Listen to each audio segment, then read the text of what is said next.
Cümleten selamun aleyküm hanımlar. Diva Patik YouTube kanalıma hepiniz hoş geldiniz. Bugün birlikte iki şiş dikişsiz çok güzel, çok kolay bir patik yapacağız. Ben patiğimde piyasada rahatlıkla bulabileceğiniz normal patiklik iplerden kullandım. Sarı tonlarında şişlerim 3 numara. Hemen modelimi de göstereceğim.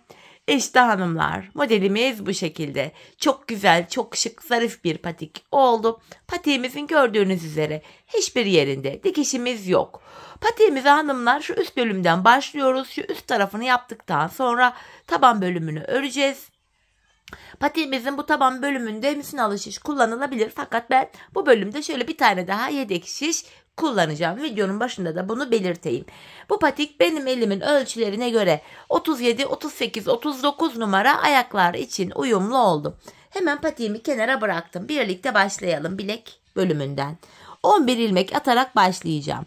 Şöyle buraya 11 adet ilmek atıyorum. 1, 2, 3, 4, 5, 6, 7, 8, 9, 10 ve 11. 11 ilmeğimi attım. Hemen şu kenara bir de düğüm atıyorum. Geri döndüm hanımlar. Bu aşamada haroşa örgü yapacağız. Ben örgümüzün hem ön hem arka yüzünde düz örgü örerek haroşalarımı elde ediyorum. İlk ilmeğimi örmeden aldım. Diğer ilmeklerimi düz yani haroşa örüyorum. Sonuncu ilmeğimi de ördüm. Geri dönüyorum. Şimdi ön yüzdeyiz. Ön yüzde olduğumuzu şöyle kabul ediyorum. Şu başlangıç ipimiz sol taraftaysa ön yüzdeyiz demektir. Tekrar haroşalara devam edeceğiz. Kenar ilmeğinden sonra yine diğer ilmeklerimi düz örüyorum.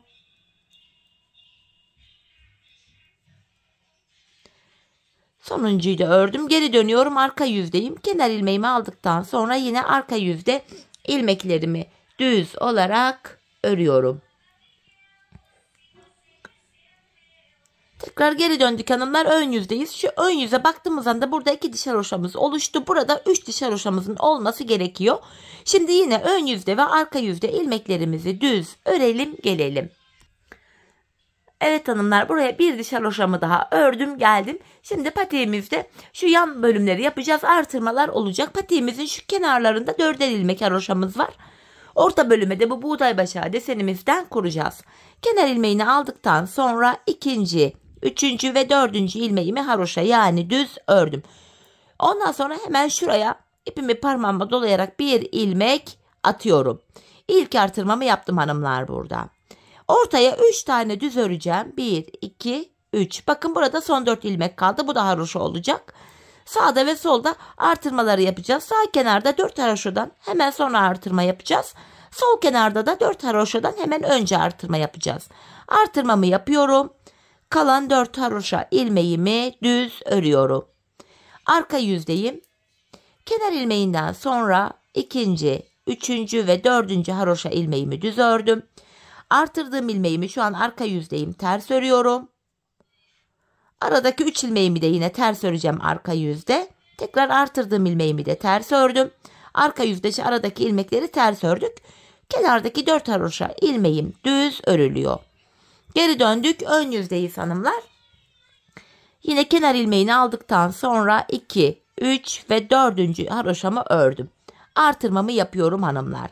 Artırma yaptıktan sonra bakın şu buğday başağı desenimiz 3 ilmek üzerine kuruluyor ve buğday başağı desenlerimizin aralarında birer ilmek tersimiz var. Ön yüzde ters, arka yüzde düz öreceğiz bu ilmekleri. Hemen buraya artırmamı yaptıktan sonra hanımlar bakın şuraya bir ilmek ters örüyorum. Şöyle bir tane ters ördüm. Buğday başağımın bu yanındaki ters oluyor. Ortaya 3 ilmek buğday başağım için düz örüyorum. Hemen yanına bir ilmek daha ters ördüm buğday başağımın sol kenarı için. Ters ilmekten sonra hemen sol kenara artırmamı yaptım ve kalan 4 ilmeğimi haroşa örüyorum. Bu şekilde. Geri döndüm, arka yüzdeyim. Kenar ilmeğinden sonra 2, 3 ve 4. ilmeğimi düz ördüm. Artırdığım ilmeği ters örüyorum. Bakın buğday başağının yanına hemen buraya bir ilmek ön yüzde ters örmüştük. Bunu arka yüzde düz örüyorum. Ön yüzde ters düşecek. Buğday başağının 3 ilmeğini ters ördüm. Hemen yanına yine bir ilmek düz ördüm. Artırdığım ilmeğimi de ters örüyorum. Ve kalan 4 ilmeğim düz örülüyor. Yani haroşa. Tekrar ön yüzdeyiz hanımlar. Buğday başağı modelimize devam edeceğiz. Yapacağız bu aşamada. Model kurulumunu yapacağız. Kenar ilmeğinden sonra 2, 3 ve 4 haroşamı ördüm. Hemen artırmamı yapıyorum. Yanında bir ilmek düz var. Düz ördüm. Bakın bu tersi ters örüyorum. Şimdi buğday başağını kuracağız. 3 ilmek düzüm var. Bu 3 ilmekten ortanca ilmeğin 1, 2, şöyle 3. 3 ilmek altına inerek uzunca bir ilmek çıkarttım. Ortadaki 3 ilmeğimi düz örüyorum. Hemen ardından aynı yere tekrar girerek alta girerek bir uzun ilmek daha çıkarttım. Hemen yanındaki bir tersimi ters ördüm. Bakın bir düzüm var. Düz ördüm. Burada son 4 ilmeğimiz kaldı. Hemen artırmamızı yapıyoruz ve kalan 4 ilmeği düz olarak örüyoruz hanımlar. Gördüğünüz gibi bu aşamada da buralara artırmaları yaptık. Şimdi arka yüzdeyim. 4 tane haroşam yine haroşa örülüyor. Artırdığım ilmeği ters ördüm.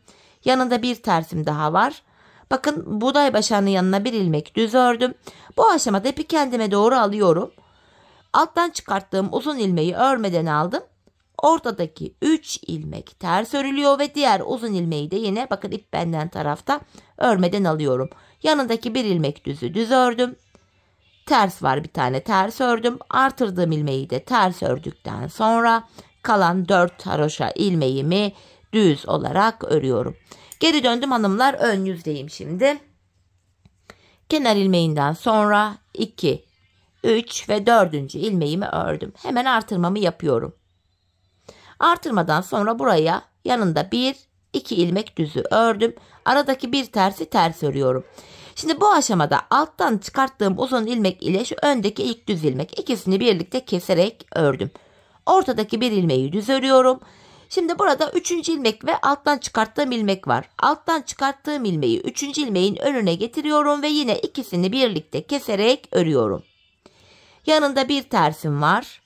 2 tane düz ilmeğim var. Hemen buraya artırmamı yaptıktan sonra 4 ilmek haroşamı örüyorum. Bu şekilde. Hanımlar zaten ördükçe model kendini gösterecek. İlk buğday başağını yaptık. Arka yüzde kenar ilmeğinden sonra 2, 3, 4 ilmek ters ördüm. Artırdığım ilmeği yine arka yüzde ters örüyorum. Yanında yine 2 tane daha tersim var. Bakın aradaki bir düzü düz ördüm. Buğday başağının 3 ilmeği ters, 1 ilmek düz, 2 tane ters ördüm ve artırdığım ilmeği de ters ördükten sonra kalan 4 ilmeğimi düz olarak örüyorum. Tekrar ön yüzdeyiz hanımlar. Bakın ilk buğday başağı desenimizi burada şöyle oluşturduk. Şimdi hemen ikinci buğday başağı desenimize de başlayacağız hanımlar. Kenar ilmeğini aldıktan sonra 2, 3, 4 ilmek haroşa ördüm. Hemen artırmamı yine yapıyorum. Bu şekilde. Bu artırma işlemini hanımlar şişimizde 51 ilmek olana kadar devam edeceğiz. Artırmadan sonra buraya 1, 2, 3 ilmek düz ördüm. Yanındaki bir tersimi ters ördüm. Şimdi geldik buğday başağına. Bakın hanımlar şurada ortaya bir tane buğday başağı deseni kurmuştuk. Aynı şekilde ortaya bir tane daha kuracağız. Yani tekli buğday başağı deseninden 2 tane yapacağız. Bir sonraki sırada 3 olacak. Üçlü buğday başağı desenine geçince 2 tane üçlü yapacağız. Sonra 5'li buğday başağından 2 tane yapacağız. Böyle böyle gidecek. Şimdi aynı yere ikinci buğday başağı desenimi kuracağım. Yine ortada bakın 3 düz ilmeğim var. Ortadaki ilmeğimi şuradan 1, 2, 3 ilmek altına inerek uzun bir ilmek çıkarttım. 3 ilmek düz örüyorum. Tekrar aynı yere girerek bir uzun ilmek daha çıkarttım. Yanındaki bir tersimi ters ördüm. Hemen şurada 3 ilmek düzüm var.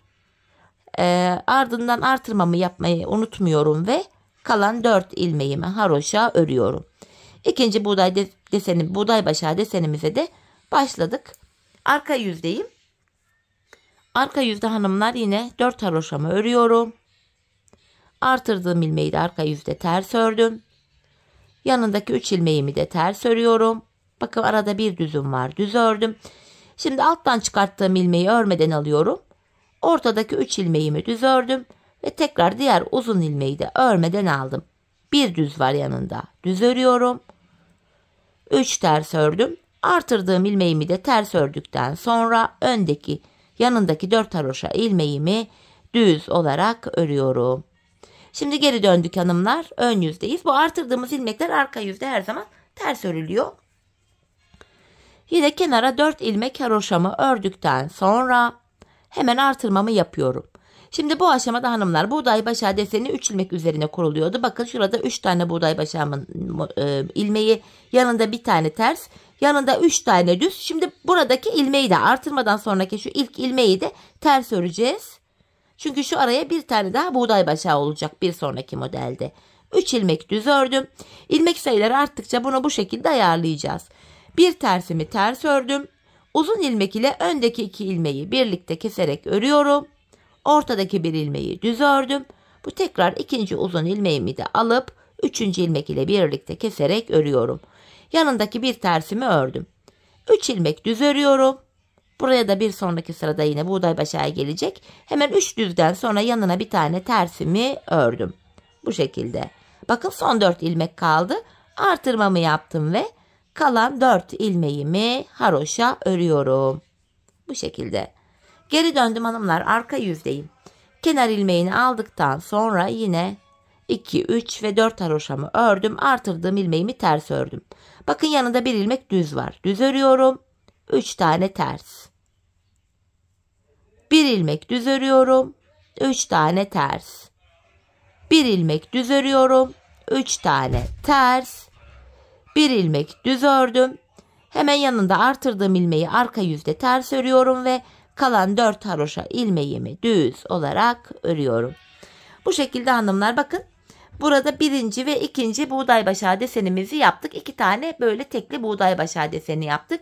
Şimdi 3 tane buğday başağı deseni yapacağız. Bakın bu zeminlerini oluşturduk. Yanlardaki şu 3'er düz ilmeğimiz var. Buraya da şimdi buğday başağı desenimizi kuracağız hanımlar. Öncelikle kenar ilmeğinden sonra 2, 3 ve 4. ilmeğimi ördüm. Hemen artırmamı yapıyorum. Bakın burada bir düz ilmek var. Düz ördüm. Yanındaki tersi ters ördüm. Yine önde 3 ilmek var. Ortadaki ilmeğin 1, 2, 3 ilmek altına inerek uzun bir ilmek çıkarttım. 3 ilmeğimi düz örüyorum ve tekrar aynı yere girerek bir uzun ilmek daha çıkarttım. Aradaki tersimi ters örüyorum. İkinci deseni yapacağız. Yani şu tam ortadakini. Yine ortadaki ilmeğimin 3 ilmek altına indim. İlmek çıkarttım. 3 tane düz örüyorum ve tekrar aynı yere girerek bir ilmek daha çıkarttım. Aradaki bir tersimi ters ördüm. Şimdi de üçüncüyü yapacağız. 3 düz ilmeğim var. Ortadakinin 3 ilmek altına inip uzun bir ilmek çıkarttım. 3 ilmek düz örüyorum ve aynı yere tekrardan girerek bir ilmek daha çıkarttım. Yanında bir tane tersimi ördüm.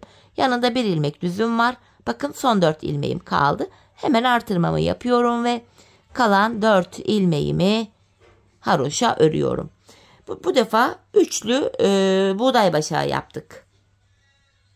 Geri döndüm. Arka yüzde 4 ilmek haroşamı düz örüyorum. Artırdığım ilmeğimi ters ördüm. Yanında bir tane daha tersim var. Bakın şurada bir ilmek düz var. Düzümü ördüm. Uzun ilmekleri örmeden alıyoruz. Aradaki 3 ilmeği ters örüyoruz. Bakın yine uzun ilmeğimi örmeden aldım. Yanında bir düzüm var. Arka yüzde ilmeklerimizi gördüğümüz gibi örüyoruz. Düzleri düz, tersleri ters. Sadece ön yüzde alttan çıkarttığımız uzun ilmeklerimizi örmeden sağ şişimizi alıyoruz. En son bir ilmek düz ördüm. Hemen yanında bir tane tersim var. Artırdığımı da ters ördükten sonra kalan 4 ilmeğimi haroşa örüyorum. Geri döndük hanımlar. Şimdi de ön yüzdeyiz. Yine 4 haroşamı örüyorum. Artırmamı yaptım. Yanında 2 tane düzümü ördüm. Bakın bir tersimi ters örüyorum. Yine burada alttan aldığımız ilmek ile ilk ilmeği birlikte ördüm. Ortadakini tek başına düz örüyorum. Bu uzun ilmeği de şu 3. ilmeğin önüne getirip ikisini kestim. Arada bir tersim var. Yine diğer 2 modeli de aynı şekilde yapıyoruz hanımlar. Şöyle. Aradaki tersimi ördüm. 3. buğday başağı modelimi de ilk ikisiyle aynı şekilde örüyorum. Uzun ilmeği 3.'nün önüne getirip ikisini kestim. Yanına bir ters ördüm. 2 ilmek daha düz ördüm. Bakın son 4 haroşamdan önce yine artırmamı yapıp kalan 4 ilmeğimi örüyorum. Bu şekilde. Tekrar hanımlar, arka yüzdeyiz. Arka yüzde ilmekleri gördüğümüz gibi örüyoruz. 4 ilmek haroşamı örüyorum öncelikle. Artırdığım ilmek arka yüzde ters örülüyor. 2 tane daha tersim var. Bir düz. 3 ilmek ters örüyorum. Bir düz.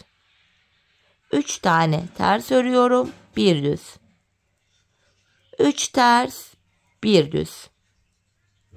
3 ters, 2 ters de şu 3. tersi de artırdığım ilmek oluyor artık. Kalan 4 ilmeğimi haroşa örüyorum. Bu şekilde hanımlar, bakın.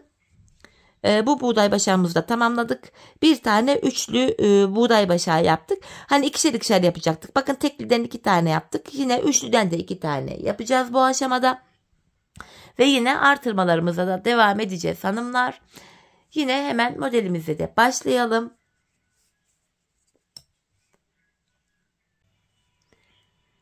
Kenar ilmeğini aldıktan sonra yine 2, 3, 4 haroşamı ördüm. Artırmamı yapıyorum. Hemen burada 3 düz var. Düz ördüm. Bir ters ördüm. Yine bu üçlü buğday başağının üzerine aynı modeli kuruyoruz. Ortadaki ilmeğin 3 ilmek altına inerek ilmek çıkarttım. 3 ilmek düz örüyorum ve tekrar aynı yere girerek bir ilmek daha çıkarttım. Arada bir tersim var. Yine modelimizi aynı şekilde kuruyoruz hanımlar. Her 4 sırada bir model kuruluyor. Şu anda modelde ilk sıradayız. 3. modelimi de yaptım. Yine alta girerek bir ilmek daha çıkarıyorum. Bir tersimi ters ördüm. 3 ilmek düzüm var. Ve son 4 haroşamdan önce artırmamı yaptım. Yandaki 4 ilmeğimi haroşa örüyorum. Geri döndüm, arka yüzdeyim. Yine arka yüzde ilmekleri gördüğümüz gibi örüyoruz hanımlar. Arka yüzde model kurulumu yok. Artırdığımız ilmekler ters örülüyor. Hemen yanında 3 tersim var. Bir düz. Alttan aldığımız uzun ilmekleri bu arkada ikinci sırada örmeden alıyoruz. Diğer ilmeklerimizi gördüğümüz gibi örüyoruz. Yani ters ilmekler ters, düz ilmekler düz örülüyor. Bakın, alttaki uzun ilmeği örmeden yine sağ şişimi alıyorum. Şuraya 3 tane tersimi ördüm. Artırdığım ilmeğimi de ters ördükten sonra son 4 haroşamı düz örüyorum. Ön yüzdeyim hanımlar yine. Modelde 3. sıra yine bu sıramız. 4 haroşamı ördükten sonra hemen artırmamı yapıyorum. Bakın bu aşamada hanımlar, burada buğday başağı için bir sonraki sırada 5'li buğday başağı yapacağız. Şurada bakın bir ters var, 3 düz var. Hemen bu öndeki bir ilmeği de ters öreceğim artık. Çünkü 5'li buğday başağının kenarlarını da zemin hazırlıyorum. Öndeki 3 ilmeğimi düz ördüm. Bir tersimi ters ördüm. Şimdi bakın, bu uzun ilmek ile ilk ilmeği toplayarak ördüm. Ortadaki bir ilmeği normal düz örüyorum. Bu alttaki uzun ilmeği de 3.'ünün önüne getirip ikisini kestim. Arada bir tersim var. Yine buğday başağının 3. sırasını ön yüzde bu şekilde yapıyoruz hanımlar. Şöyle. Şimdi 3. buğday başağımı yapıyorum. Şöyle uzun ilmeği 3.'ünün önüne getirip ikisini kestim. Bir tersimi ters ördüm. 3 düz. Hemen yanında bir tane tersimi ördüm. Bakın son 4 ilmek kaldı. Artırmamı yaptıktan sonra kalan 4 ilmeğimi de haroşa ördüm. 3. buğday başağını da tamamladık. Şu an 4. sonuncu sırası. Arka yüzde ilmekler yine gördüğümüz gibi örülüyor. Sadece haroşaları hem arka yüzde düz örüyorum. Artırdığım ilmeği ters ördüm. Yanında bir düz ilmeğim var. 3 ters. Bir düz. 3 ters. Bir düz. 3 ters. Bir düz. 3 ters. Bir düz. 3 ters. Bir düz. Artırdığım ilmeği ters örüyorum ve kenardaki 4 haroşamı düz örüyorum. Tekrar geri döndük, ön yüzdeyiz. Şimdi bakın, 2 tane tekli buğday başağı yaptık. 2 tane üçlü buğday başağı yaptık. Şimdi beşli yapacağız. 2 tane beşli, 2 tane yedili böyle devam ediyor. Şimdi bu beşlinin ilk sırasında birlikte kuralım. Kenara 4 tane haroşamı örüyorum. Artırmamı yaptım. Yanında bir ilmek düzüm var. Bir tane de tersim var. Şimdi burada bakın 3 tane düz ilmeğimiz var. Ortadaki ilmeğimin 3 ilmek altına inerek uzun bir ilmek çıkarttım. Ortadaki 3 ilmeği düz örüyorum ve aynı yere girerek bir ilmek daha çıkarttım. Yanındaki bir tersimi ters örüyorum. Yine aynı işlemi ikinci buğday başağı desenimizde de yapıyoruz. 3 düz ilmeğimiz var. Ortadaki ilmeğimizin 3 ilmek altına inip uzun bir ilmek çıkarıyoruz. Ardından ortadaki 3 ilmeğimizi düz örüyoruz. Sonra aynı gözeneğe tekrar girerek bir ilmek daha çıkarıyoruz. Aralarda birer ilmek tersimiz var. Buğday başağımızın aralarında. 4. buğday başağımı da böylece yaptım. Aradaki tersimi ördükten sonra hemen şuradaki 3 düz ilmeğe 5. buğday başağımı da kuruyorum. Ortadaki ilmeğin 3 ilmek altına indim. 3 düz ördükten sonra aynı yere tekrar girerek bir ilmek daha çıkarttım. Bir ters ördüm. Yanında bir düzüm var. Son 4 ilmeğim kaldı. Yine artırmamı yaptım ve kalan 4 ilmeğimi düz örüyorum. Gördüğünüz gibi 5'li buğday başağını da yaptık hanımlar ilk sırasını. 4 sıradan oluşan bu modeli tamamladıktan sonra yine bir sonraki modelde de 5 tane buğday başağı desenimizden yapacağız. O bittikten sonra bu defa yanlarda hanımlar şu kenarlarda ilmek sayıları arttıkça 3 düz bir ters olacak şekilde bakın 1, 2, 3, 4, 5. modele başladık. 5 model boyunca zaten bu kenarların nasıl ilerlediğini gösterdim. Bu şekilde yapacağız. Buğday başağı için 3 ilmek düz olduktan sonra hemen yanına bir ters ekleyeceğiz. Hani ilmek sayıları arttıkça buğday başağı model sayımız da böylece artacak. 2 tane 5'li buğday başağı modeli yapacağız. Ardından 2 tane 7'li yapacağız. Bakın. 2 tane tekli, şu ikisi üçlü, ikisi beşli, ikisi yedili ve bir tane de 9'lu yapacağız. 9'luya geçince bir tane buğday başağı deseni yapacağız hanımlar ve böylece o zamana kadar şişimizde de 51 ilmek olacak. 9. buğday başağı, 9'lu buğday başağı desenini yaptıktan sonra bakın sayalım.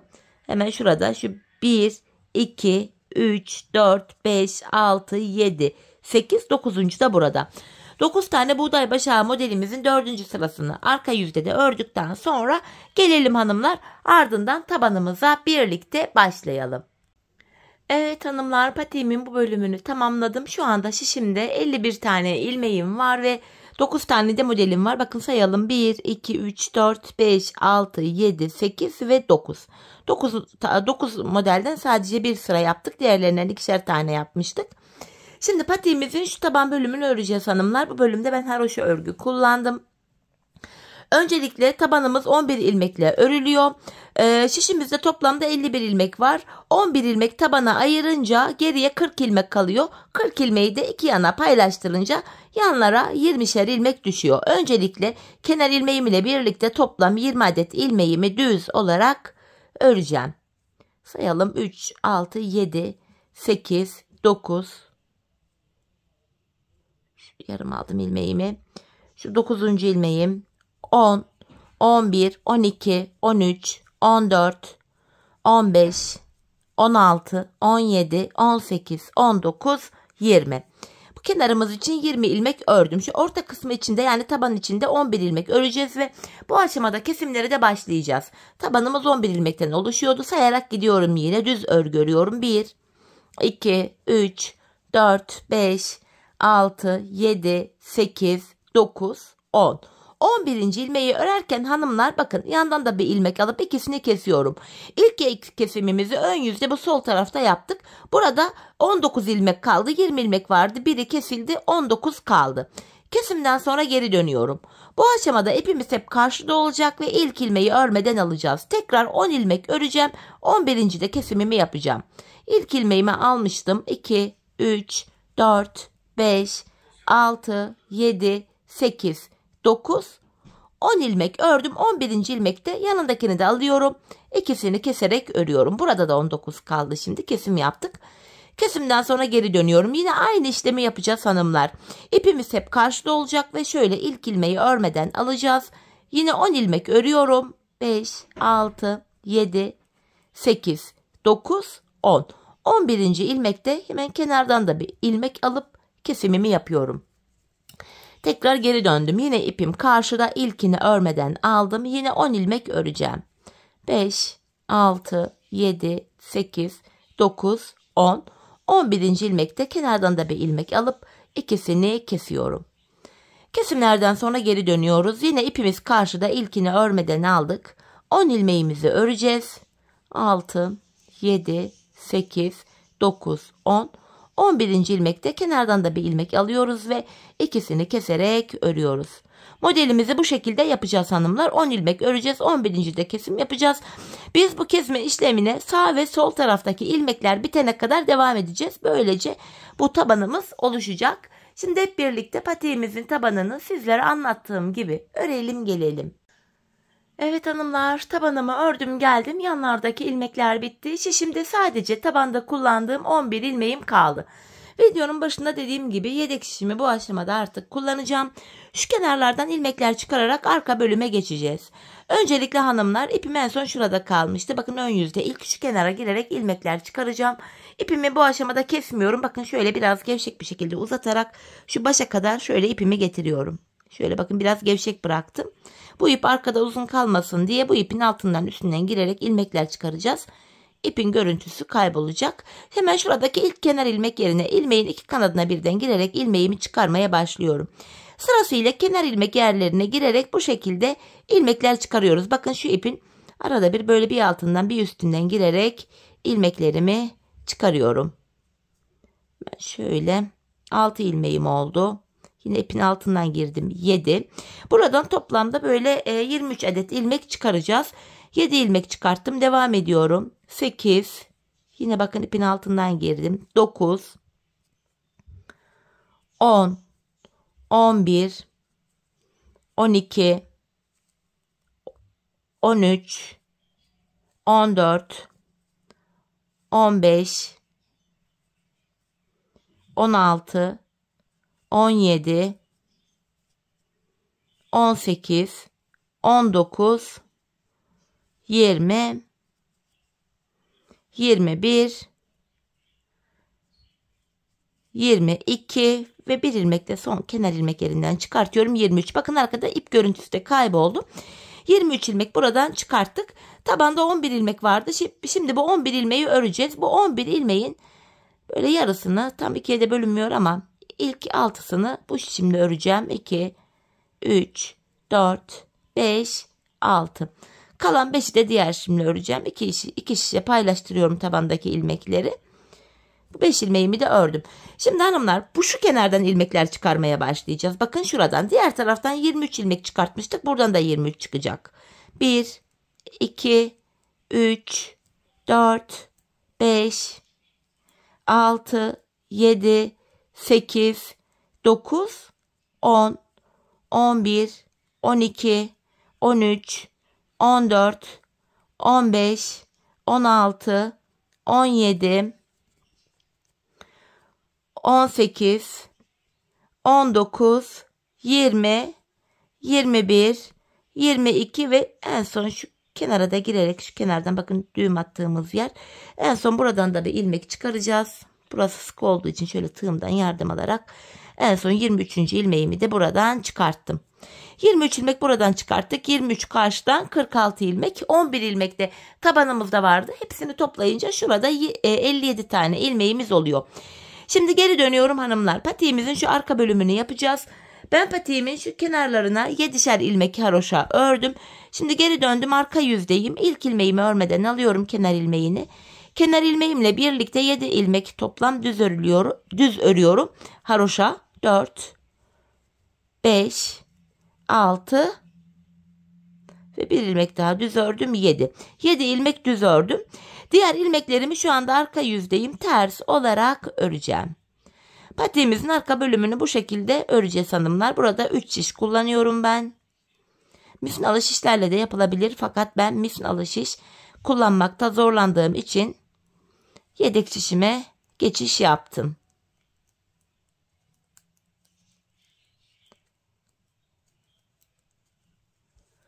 Şöyle diğer şişime geçiyorum. Buradaki ilmeklerimi de yine ters olarak örüyorum.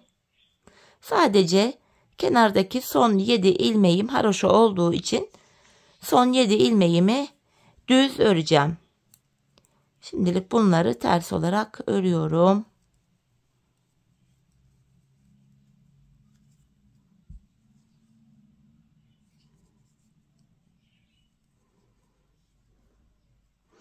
Baktığımızda burada bir ilmek daha ördüm. Bakın 7 ilmek kaldı. Son 7 ilmeğim kenarda haroşa.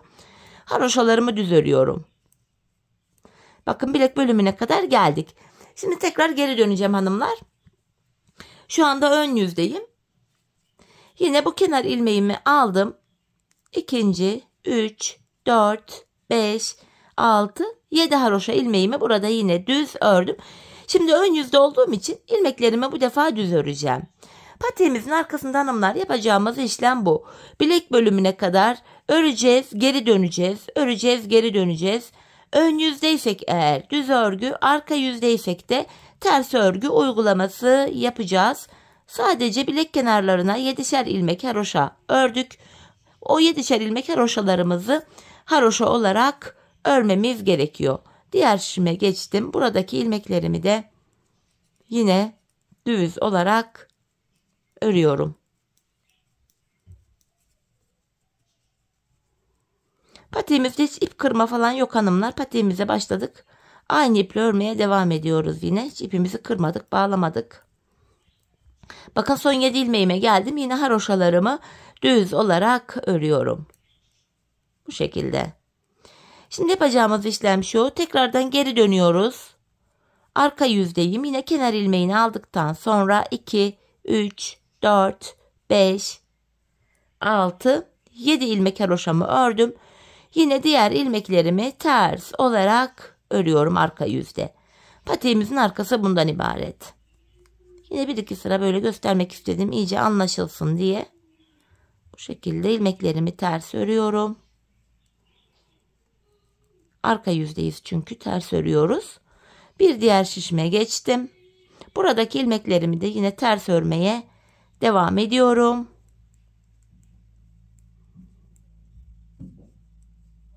Bu şekilde hanımlar gayet kolay bir model. Arkasında da model kurulumu yok. Düz ve ters örgü olarak örüyoruz. Yanlarda sadece 7'şer haroşamız var. Bu şekilde ilmeklerimi ördüm. Bakın son 7 ilmeğim haroşa. Haroşalarımız düz olarak örülüyor. Bu şekilde. Evet hanımlar, gördüğünüz gibi patiğimizin bu arka bölümünü ördük. Bu şekilde öreceğiz. Şöyle baktığımız anda şu kenarımızda 2 sıra bakın. 1, 2. 2 diş haroşamız oluştu bile. Hanımlar ben şu patiğimin şu arka bölümüne şuraya haroşa sıralarını sayacak olursak 18 sıra haroşa ördüm. Bu benim elimin ölçülerine göre tam oldu. Sizler bu aşamada patiğinizi örerken arka kısmını bir miktar ördükten sonra patiğinizi şöyle bir ayağınıza giyin hanımlar. Deneyin, ölçün. Bu patiğinizin arka bölümünü şu topuğunuzun kenarına gelene kadar örmek zorundasınız. Ölçüyü buna göre alın. Bu şekilde patiği ayağınıza ölçerek yaparsanız numara tam olur ayağınıza. Patiğiniz ayağınıza tam olur. Şimdi hep birlikte kendi ölçülerimize göre ayağımıza mutlaka deneyerek patiğimizin arka bölümünü örelim gelelim. Ardından birlikte patiğimizin topuğunu keseceğiz. Evet hanımlar, patiğimin arka bölümünü ördüm geldim. Şurada 18 sıra haroşam var. Bakın şöyle esnek de oluyor. Bu şekilde patiğimizin arka bölümü. Hanımlar ben bu aşamada şöyle ön yüzden baktığımızda sol taraftaki şişime 24 ilmek ayırdım. Kalan ilmeklerimi de bu sağ şişime taktım. Şimdi topuğumuzu örmeye başlayacağız. Bu topuk bölümünde kenardaki 7 ilmek haroşamız yine haroşa olarak örülecek. Model bütünlüğü sağlansın diye 7 haroşamı ördüm. Şimdi ön yüzdeyim. İlmeklerimi düz olarak ve sayarak örmeye devam edeceğim. 7 haroşamı örmüştüm. 8, 9, 10, 11, 12, 13, 14, 15, 16, 17, 18, 19, 20, 21, 22, 23 ilmek ördüm. 24. ilmekte öndeki ikisini kesiyorum.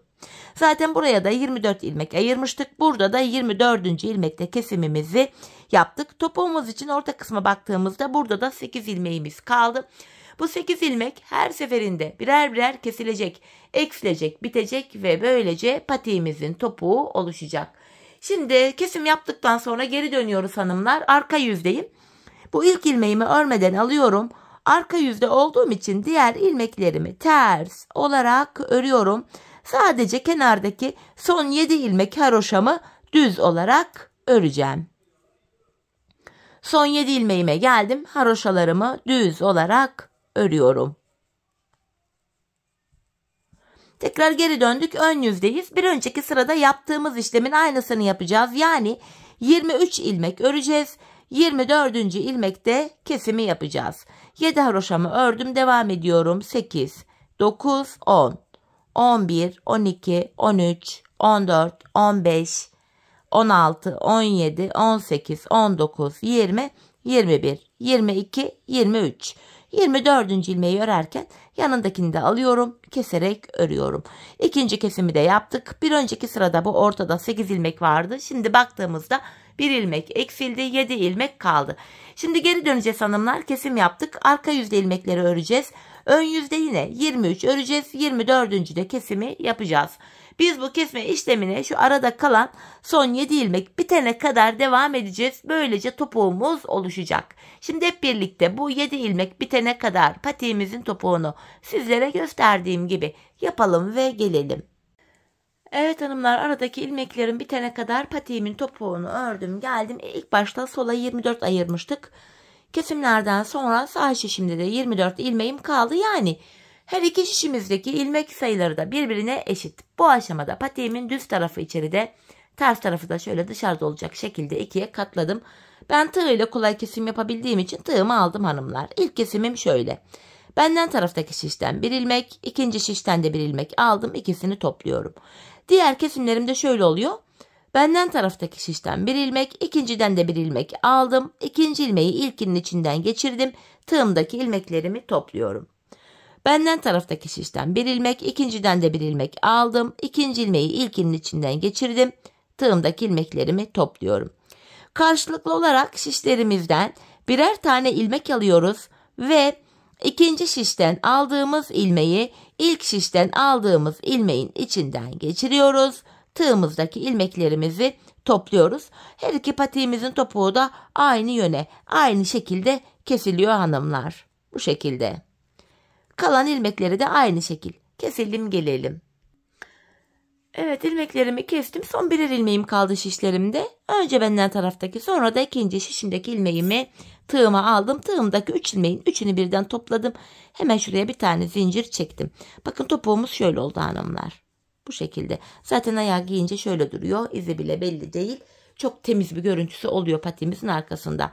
Hanımlar, patiğimizin kenarına şöyle tek sıradan oluşan bir de kenar oyası gittim. Hemen nasıl yapıldığını da anlatacağım. Dileyen böyle sade de kullanabilir. Kenar oyası yapmak isteyenler de yapabilirler.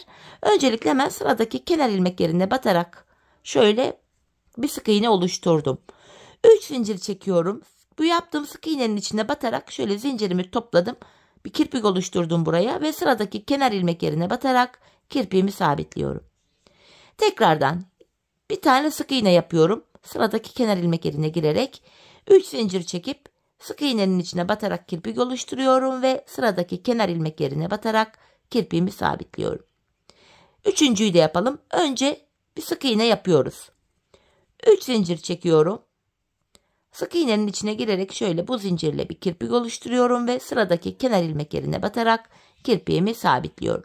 Kenar oyamızı bu şekilde yapacağız hanımlar. Bu şekilde patiğimizin çevresini dolanacağız. Ta ki ilk başladığımız yere kadar yapacağız. Şimdi kenar oyamızı da tamamlayalım gelelim. Evet hanımlar, kenar oyamı patiğimin çevresini dolanarak yaptım geldim. İlk başladığım yere kadar getirdim. Hemen şuraya da 2 tane zincirimi çektim ve ipimi kesiyorum. Patiğimizi başladık ve bitirdik hanımlar. Aralarda hiç ip kırma olmadı. Bu tarz patikleri seviyorum ben. Oyalamıyor en azından. İpimizin ucunu hemen arka ilmek aralarına girerek şöyle güzelce gizliyorum. Bu şekilde evet, patiğimizi tamamladık. Görüntü itibariyle hanımlar bakın. Patiğimiz şöyle.